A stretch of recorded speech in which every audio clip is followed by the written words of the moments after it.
anugerah Tuhan yang kami rasakan hingga pada saat hari ini, di mana ibadah kami telah memuji dan memuliakan nama-Mu, kami telah memberikan yang terbaik bagi-Mu Tuhan, dan kini tiba saatnya kami akan tenangkan hati dan pikiran kami untuk mendengarkan setiap kebenaran Tuhan. Pakailah hamba manusia biasa, ya Tuhan, tutup bungkus hamba dengan kuasa-Mu, sehingga setiap penyampaian firman Tuhan pada saat pagi hari ini boleh menjadi berkat bagi kami semua yang hadir pada hari ini. Terima kasih Tuhan, terima kasih. Dalam nama Yesus Kristus, haleluya, amin. Kita duduk kembali.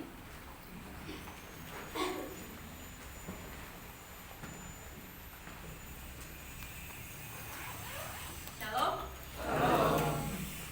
Terima kasih untuk bagian skema, tentunya bagian skema Tuhan yang telah mengizinkan saya memberikan kesempatan kepada saya untuk menyampaikan kebenaran firman Tuhan buat kita pada pagi hari ini.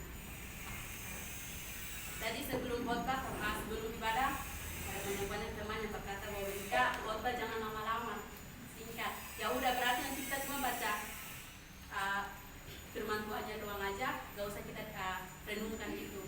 Baca selesai kita berdoa untuk kita keluar gitu. Jadi pada saat pagi hari ini kita akan belajar di dalam kitab Perjanjian Baru, yaitu salah satu kitab Yakobus.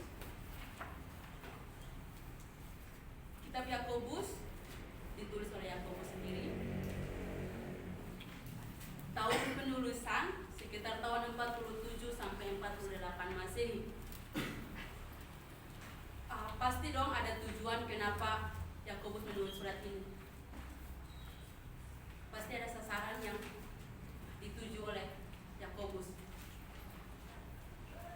Yakobus menulis surat ini kepada orang Kristen Yahudi karena Yesus menampakkan diri dan memberikan amanat, memberikan anugerah kepada Yakobus untuk menyampaikan kebenaran firman Tuhan. Kita bisa lihat ayat yang pertama juga, pasal yang pertama, ayat yang pertama.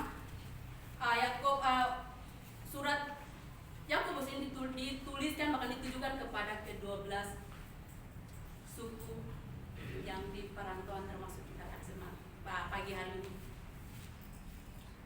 Siapa sih Yakobus? Yakobus ini adalah saudara Yesus. Apa sih yang dicatat di dalam Yakobus, kitab Yakobus ini? Mohon maaf teman-teman, saya nggak pakai slide ya. Apa sih yang diceritakan dalam surat Yakobus ini, ke dalam 5 pasal ini? Yaitu Yakobus ini memberikan nasihat, bahkan pengukuran kepada orang Kristen yang mengalami pencobaan, kesusahan, dan penganiayaan karena iman Kristen. Dan juga dia menulis surat ini untuk mengajarkan cara yang terbaik bagi setiap jemaat Tuhan untuk menghadapi pencobaan tersebut. Sehingga pada saat hari ini kita mau belajar apa sih tindakan, apa sih yang harus kita lakukan di dalam berbagai pencobaan itu tersebut. Kita buka Yakobus pasal yang kelima, ayat yang ke-7 sampai ayat yang ke-11. Saya akan membacakan buat kita semua pada pagi menjelang siang. Yakobus pasal yang kelima, ayat yang ke-7 sampai yang ke-11. Demikian firman Tuhan sebagai topik bersabar dalam penderitaan. Karena itu, saudara-saudara, bersabarlah sampai kepada kedatangan Tuhan. Sesungguhnya petani menantikan hasil yang berharga dari tanahnya, dan dia sabar sampai telah turun hujan musim gugur dan hujan musim semi.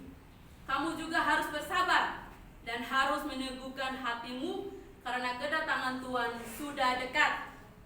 Saudara-saudara, janganlah kamu bersungut-sungut dan saling mempersalahkan, supaya kamu jangan dihukum.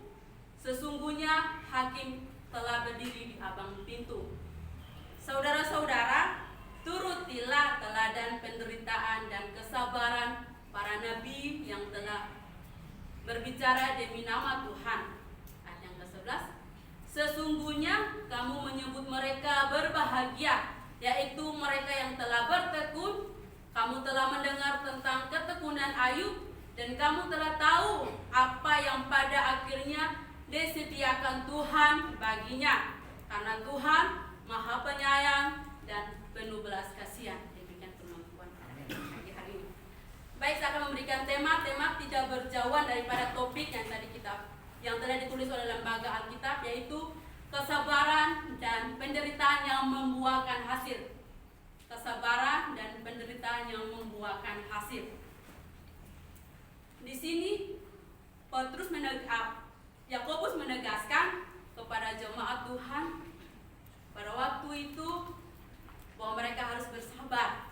Bahkan Yakobus membuat ilustrasi seorang petani. Saya beri depan sini, orang tua saya petani, jadi saya tahu bagaimana mereka susahnya untuk mendapat hasil yang baik. Bagaimana mereka berusaha kerja keras untuk mendapatkan hasil yang lebih baik, hasil yang bisa menjamin satu keluarganya, hasil yang bisa menjamin kehidupan keluarganya ke depan. Kita akan belajar, yaitu yang poin pertama, kesabaran dan penderitaan yang berbuah keberhasilan menurut Yakobus pasal 5 ayat yang 7-11, yaitu yang pertama, kita belajar dari seorang petani.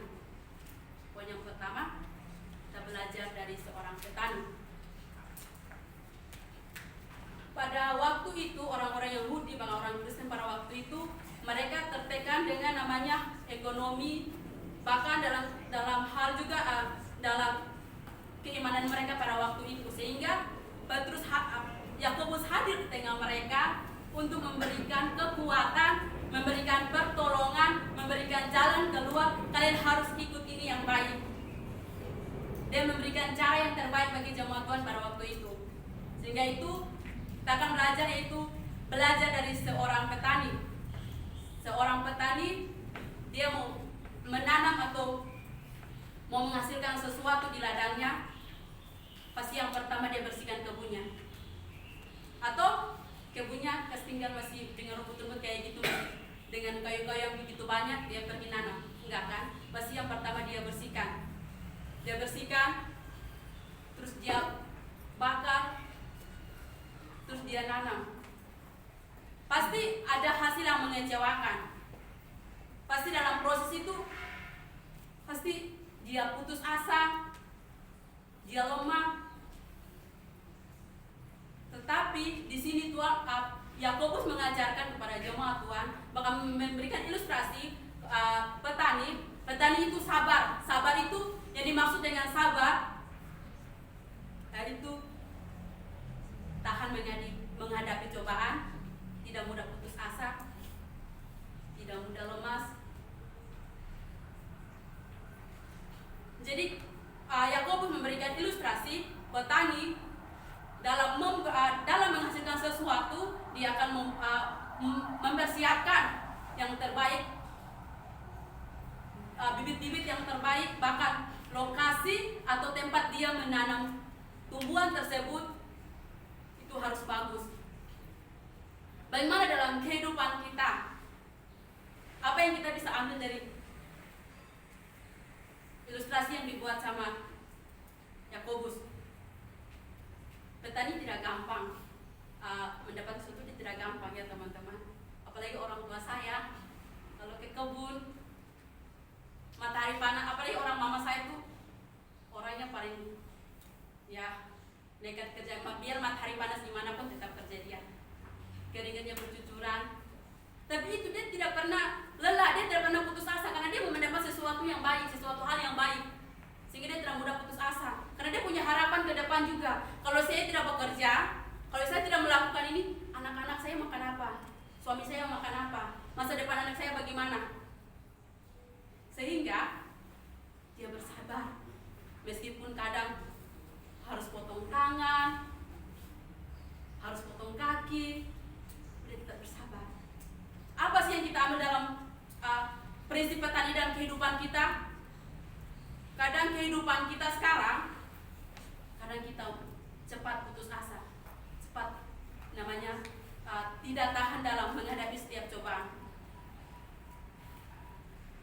Contohnya uang makan kita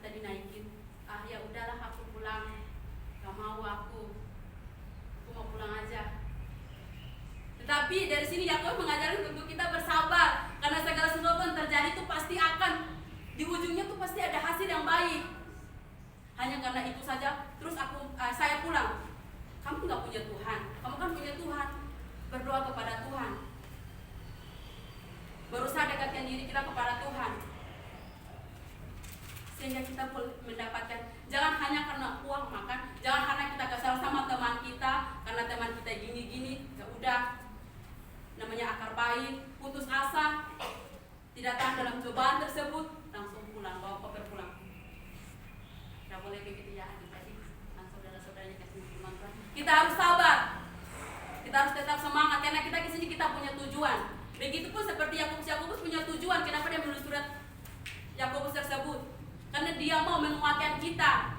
Dia mau menguatkan kita pada saat pagi hari ini untuk bagaimana bisa bertahan dalam menghadapi setiap persoalan yang terjadi. Seorang petani dalam ayat yang ke-7 bahkan yang selanjutnya di sini mengatakan bahwa dia harus sabar, dia harus menunggu beberapa bulan ke depan memanen hasilnya. Itu tidak gampang, panasnya itu nggak gampang. Pasti dia di rumah dia, kita anak boleh tidur tapi pas orang tua nggak tidur. Mereka pikir, apakah tikus makan jagung nggak sih? Apakah tikus makan padi nggak sih? Apakah tanaman-tanaman saya baik nggak sih? Tapi dia tetap bersabar karena dia percaya dia punya Tuhan. Kalau orang tua taruh harapan kepada Tuhan, kalau apa yang dia tanam, dia tabur dengan iman, dengan kepercayaan dan kesabaran, dia akan mendapatkan hasil yang bagus. Dia akan berbuah keberhasilan yang bagus, bahkan hasilnya bisa melipat kali ganda. Dan poin yang kedua, kita belajar untuk mengontrol diri sendiri. Poin yang kedua, belajar untuk mengontrol diri sendiri. Kita lihat ayat ke-8 bahkan sampai ayat ke-9. Di sini diajarkan untuk kita bersabar. Kadang kita manusia nggak mau bersabar, apalagi saat antrian, bahkan berdesak-desak orang. Mereka nggak mau sabar karena takut dapat yang ampas, takut dapat yang sisa. Tetapi Yakobus menegaskan kepada kita bahwa bersabar, jangan terburu-buru. Nah, hari ini kau gagal, pasti ada tahun depan. Tadi kau nggak bisa makan, pasti besok ada jalan yang baru untuk kamu. Kamu juga harus bersabar dan harus meneguhkan hatimu karena kedatangan Tuhan sudah dekat. Di sini diajarkan kita bersabar. Jangan gelisah hati kita. Jangan kita mendengar sana sini banyak omongan hoax di luar sana kalau begini-begini. Kita kembali kepada firman Tuhan. Kita anak teologi lebih paham firman Tuhan daripada mereka yang dekat. Kita membaca firman Tuhan itu, kita merenungkan firman Tuhan itu. Kadang logika sama, kalau kita baca firman Tuhan melalui pakai logika kita, kadang saya tuh nggak nyambung kalau pakai logika. Bahkan kita akan tersesat kalau pakai logika kalau belajar firman Tuhan. Kalau kita pakai hati dan minta tuntunan Roh Kudus, kita akan mengerti apa yang Yakobus mau dalam kehidupan kita, apa yang Yakobus mau bagi ke-12 suku di Israel, bahkan di perantauan, bahkan pada buat kita pada pagi hari ini.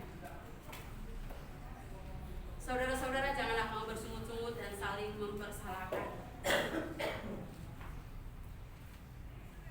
Kenapa Yakobus membuat atau menulis surat ini kepada jemaat Tuhan, bahkan buat kita pada waktu itu, bahkan pada waktu sekarang ini? Saudara-saudara, janganlah kamu bersungut-sungut dan saling mempersalahkan. Pasti pada waktu itu orang-orang yang saling mempersalahkan satu sama lain. Pasti mereka bersungut-sungut karena karena pertama mereka kekurangan, pasti kekurangan ekonomi, karena tertindas dengan iman mereka, sehingga mereka mengeluh.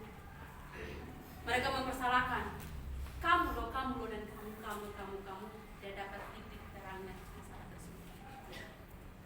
Tapi Yakobus menasihat kita pada siang hari ini bahwa janganlah kita saling menyalahkan satu sama lain. Apalagi kalian yang nggak benar, benar, tetapi temanmu yang salah tapi kamu disalahin, nggak enak kan? Jangan kita saling menyalahkan. Introspeksi diri kita masing-masing. Apakah yang saya buat baik apa enggak? Apakah saya yang lakukan baik apa enggak?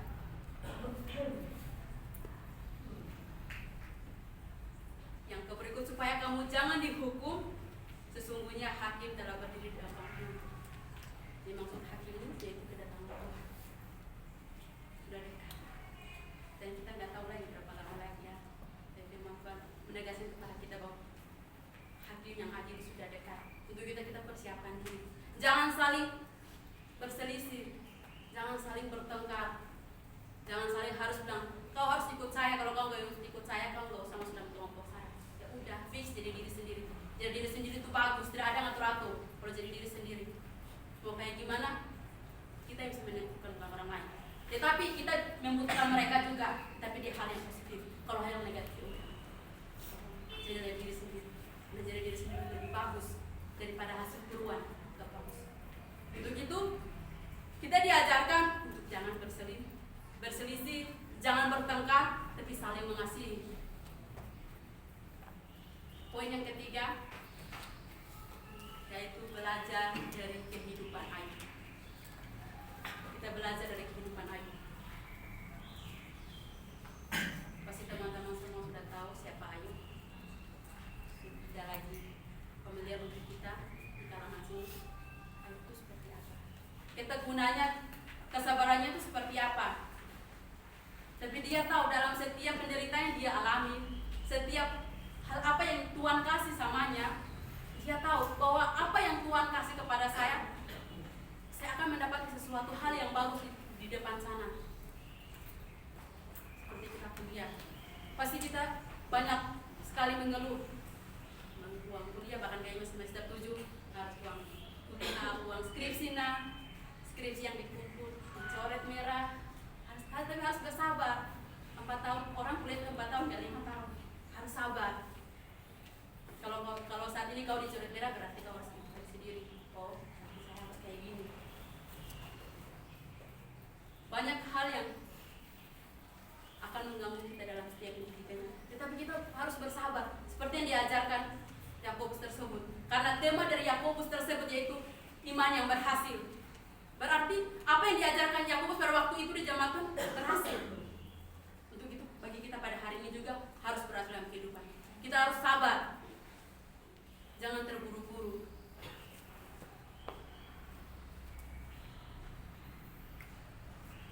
Ayub tidak pernah mengeluh dalam apa yang dia alami. Dia tetap bersabar, dia tetap berdoa. Karena kita tidak bisa mengharapkan manusia, teman-teman. Manusia itu kadang-kadang mengecewakan. Kita cerita ini samanya yang benar, nanti dia balik ke belakang ceritanya lain. Tapi kalau kau curhat sama Tuhan, kau cerita sama Tuhan, tidak ada yang tahu, cuma kamu sama Tuhan yang tahu. Tidak ada lagi orang lain yang tahu apa masalahmu, apa yang kau minta sama Tuhan.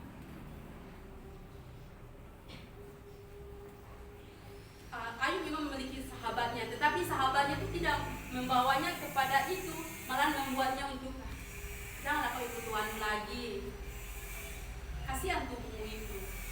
Tapi Yakobus tetap sabar dan dia tetap berkomitmen untuk setia dan bersabar dalam setiap apa yang dialami. Dalam kehidupan kita bersabar, kita belajar dari para nabi-nabi kita yang telah berlalu, baik itu Yusuf, Abraham. Kita belajar dari mereka. Itu udah bukti yang paling valid, contoh yang paling real yang bisa kita ikuti. Itu sudah terjadi. Jangan kita ragu. Kalau kita mau maju bersama Tuhan, nggak usah kita, karena kita lihat ke belakang nenek moyang kita tuh nggak pernah gagal kalau mengikuti Tuhan, tidak pernah gagal. Selalu setia dalam Tuhan.